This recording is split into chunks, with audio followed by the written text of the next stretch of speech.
Hi there, this is Amy with amyssewingstudio.com.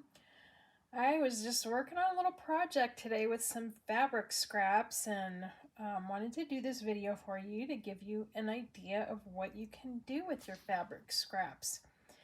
The first thing I did was I used my rotary cutter and I laid out my fabric scraps and I just took my rotary cutter and I just went through them.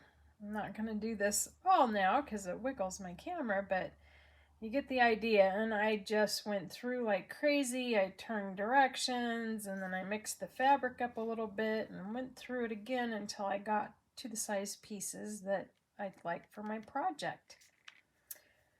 The next thing I have for my project is I'm just using a muslin backing. I also iron just a really light interfacing on the back to give it a little bit of sturdiness. And I also measured boundaries where I want my fabric pieces to go that I will put on this piece of fabric. And what I did was just I just added a bunch of fabric on there and I just kept them in my little boundaries. And don't be skimpy. You don't want to do too much, but you want to cover up all your muslin. And then the next step I did, in order to keep all your fabric pieces together, is I have some stabilizer. It's called Solvay, and this is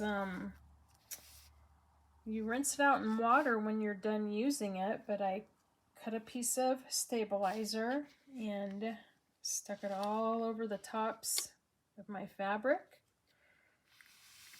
and my scraps, and I used my latest purchase, which I love, are Wonder Clips, and so I clipped all the way around, all edges,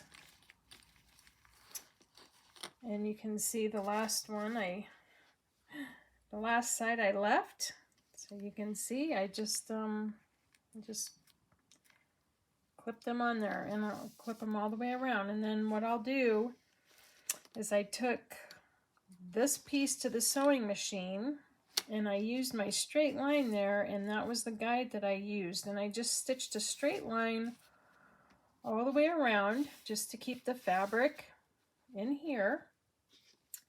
And I used a size 80 or 90 needle, I believe, and this is going to be a little thick, so you'll want to adjust your machine for the thickness that you have here. And these are the stitches that I did. I just did parallel stitches.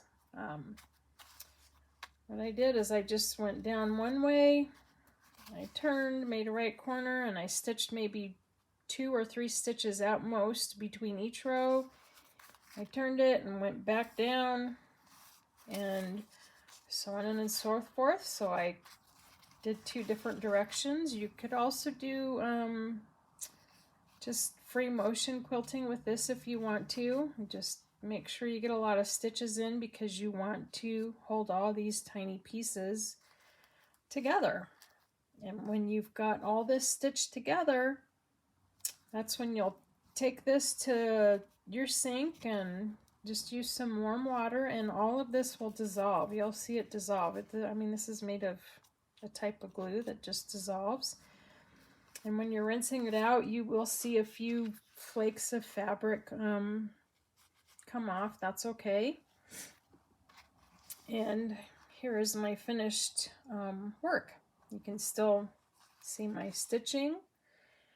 How you're going to finish the edges, that's up to you. I'm thinking you could actually take this and put it in a picture frame. You could maybe use some binding or ribbon to sew around the edge and put it in a picture frame.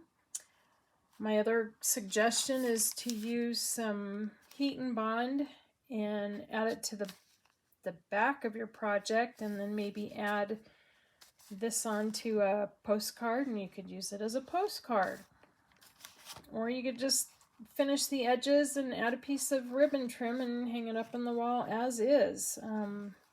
just a really neat way to use up the tiniest of fabric scraps. A great gift. And that's what I wanted to show you today. So hopefully this will give you a great idea for your fabric scraps. Again, this is Amy with amysewingstudio.com.